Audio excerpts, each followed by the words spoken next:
ये कहानी 18 साल के मैक्स नाम के लड़के के ऊपर आधारित है जिसे 40 साल की एक औरत से प्यार हो जाता है। आगे वो दोनों आपस में कब कब और क्या क्या करते हैं वो हम आज की इस एक्सप्लेनेशन में देखने वाले हैं। मैं आज जिस मूवी को एक्सप्लेन करने वाला हूँ इस मूवी का नाम है लेथल सेडक्शन। और गाइस ये मूवी 2015 में रिलीज हुई थी। मूवी के स्टार्टिंग सीन में हम मार्क को देखते हैं। मार्क का आज जन्मदिन था और मार्क अपनी मॉम तानिया के साथ रहता था और मार्क के पापा की डेथ हाल ही में हो गई थी। तानिया मार्क के बर्थडे की वजह से खुशी में अपने घर पे एक छोटी सी पार्टी रखती है। पार्टी में बल्टर मार्क से बोलता है कि अगर तुम्हारी मॉम शाम को अपने बीएफ के साथ बाहर चली गई तो हम लोग भी तुम्हारी क्रश मेलिनी को घर पे शाम को बुला पाएंगे। मार्क को भी ये बात सही लगती है और वो शाम को अपनी मॉम को अपने बीएफ के साथ डिनर पर भेज देता है। जिसके बाद घर पे अकेले वल्टर और मार्क घर पे रह जाते हैं। तभी वहाँ अचानक से मेलिनी अपनी फ्रेंड के साथ वहाँ पे आती है और ये सब मिलके आपस में कुत्ता डांस करने लगते हैं। तभी वहाँ अचानक से मार्क के अंकल मार्क के पास आ जाते हैं और वो मार्क से बोलते हैं कि मुझे तुम्हारी मॉम ने तुम्हारा ध्यान रखने के लिए भेजा है। तभी यहाँ से सीन शिफ्ट होता है और हम मार्क को एक हार्डवेयर की शॉप पे देखते हैं। तभी वहाँ पे एक आंटी आती है जो मार्क से एज में बहुत ज्यादा बड़ी थी और अपने फिगर को मेंटेन करने की वजह से वो काफी ज्यादा हॉट भी थी। उस औरत का नाम क्रिसा था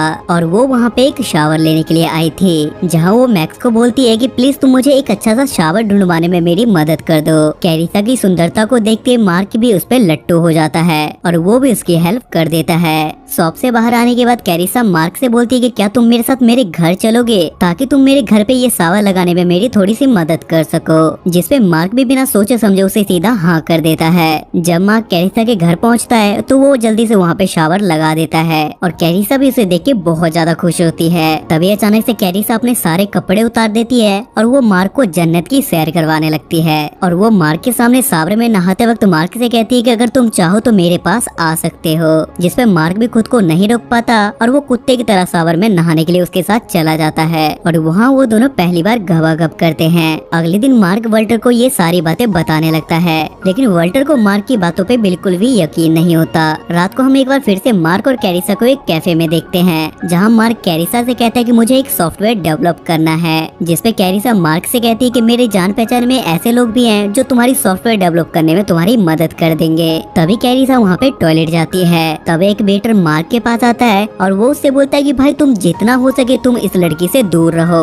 वरना एक दिन ये लड़की तुम्हें जिंदा खा जाएगी। लेकिन अपने मार्क भाई को इन सब बातों से कोई फर्क नहीं पड़ने वाला था और वो वेटर की बात को इग्नोर कर देता है और उसके बाद भी मार्क दिन रात कैरिसा के साथ गवागप करता है। दूसरी तरफ मार्क की माँ तानिया को भी उसके अफेयर के बारे में पता चल चुका था और वो कैरिसा को डिनर पे बुलाती है, जहाँ कैरिसा तानिया से बोलती है कि तुम अपने बच्चे का ध्यान ऐसे रखती हो जैसे वो कोई दूध पीता बच्चा हो।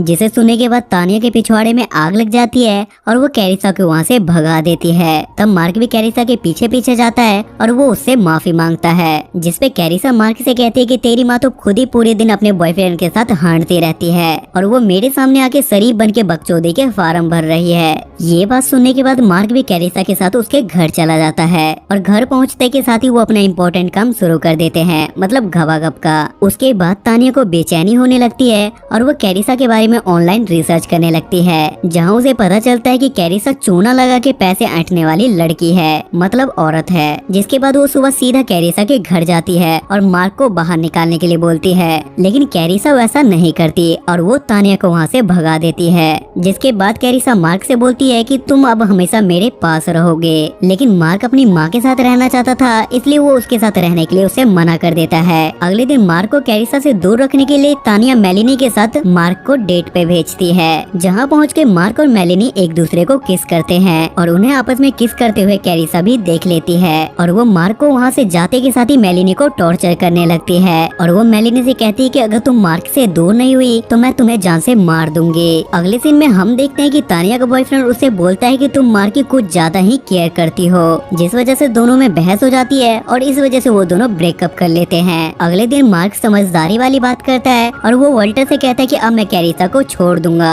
और मैं मेलिनी से पैचअप कर लूंगा। लेकिन यहाँ पे वॉल्टर गांडुओं वाला काम करता है और वो कैरिसा को जाके ये सारी बातें बता देता है। ये सुनने के बाद कैरिसा को काफी ज्यादा गुस्सा आता है और वो वॉल्टर को अपने घर में ही बंद कर देती है और वो मार्क को वीडियो कॉल करके अपने घर बुलाती है। मार्क के घर आने के बाद कैरिसा मार्क पे दारू की बोतल से हमला कर देती है, जिसकी वजह से मार्क वहीं पे बेहोश हो जाता है और कैरिसा मार्क को नंगा करके उसे साइड में जाके बांध देती है। अगली सुबह तानिया मार्क को कॉल करती करती है, लेकिन मार्क उसका कॉल नहीं उठाता। जिसके बाद कैरिसा मार्क के फोन से तानिया को फोन करके उसे अपने घर पे बुलाती है, जहाँ वो गन दिखा के तानिया को हथकड़ी पहना देती है और वो तानिया को एक गन दे के बोलती है कि तुम खुद को शूट कर लो क्योंकि तुमने मेरे से मार्क को छीन लिया है। उस गन में बस एक गोली थी और कैरिसा उसे गन दे के वो उस घर से चली जाती है। तब तानिया मार्क को बताती है कि मैं ये सब बिल्कुल भी नहीं चाहती कि तुम अपने डैड की तरह मर जाओ, इसलिए मुझे तुम्हारी हमेशा चिंता रहती है। दूसरी तरफ तानिया का बॉयफ्रेंड भी उसे काफी देर से फोन ट्राई कर रहा था, लेकिन तानिया उसका फोन नहीं उठा रही थी। तब तानिया के बॉयफ्रेंड को याद आता है कि वहाँ से जाने से पहले तानिया ने उसे बताया था कि मैं कैरिसा के घर पे जा रही हूँ। जिसके बाद उसका बॉयफ्रेंड भी कैरिसा के घर के लिए निकल जाता है। उसके बाद तानिया रूम के अंदर फायर करती है और जमीन पे आराम से लेट जाती है और नीचे जमीन पे लेटने का नाटक करने लगती है, जिससे कैरिसा को लगता है कि तानिया ने खुद को मार दिया है। लेकिन कैरिसा के अंदर आते के साथ ही तानिया उस पे हमला कर देती है और वो मार्क को बचा के वहाँ से बाहर ले आती है। तभी वहाँ पे अचानक से कैरिसा एक बार फिर से इन दोनों के सामने आ जाती है, लेकिन वहाँ पे अचानक से तानिया का बॉयफ्रेंड भी आ गया था और वो रोड से कैरिसा को मार देता है, जिसकी वजह से कैरिसा वहीं पे बेहोश हो जाती है और ये लोग वहाँ पे बंद वॉल्टर को डब्बे में से बाहर निकाल लेते हैं। उसके बाद हम एक महीने बाद का सीन देखते हैं, जहाँ तानिया अपने बॉयफ्रेंड को डेट कर रही थी और इधर मार्क भी मेलिनी को डेट करने लगा था और कुछ इस तरीके से ये मूवी यहाँ पे खत्म हो जाती है। सो गाइस, आई होप कि आपको आज की एक्सप्लेनेशन पसंद आई होगी और इस मूवी की IMDb रेटिंग है 5.1 स्टार्स आउट ऑफ 10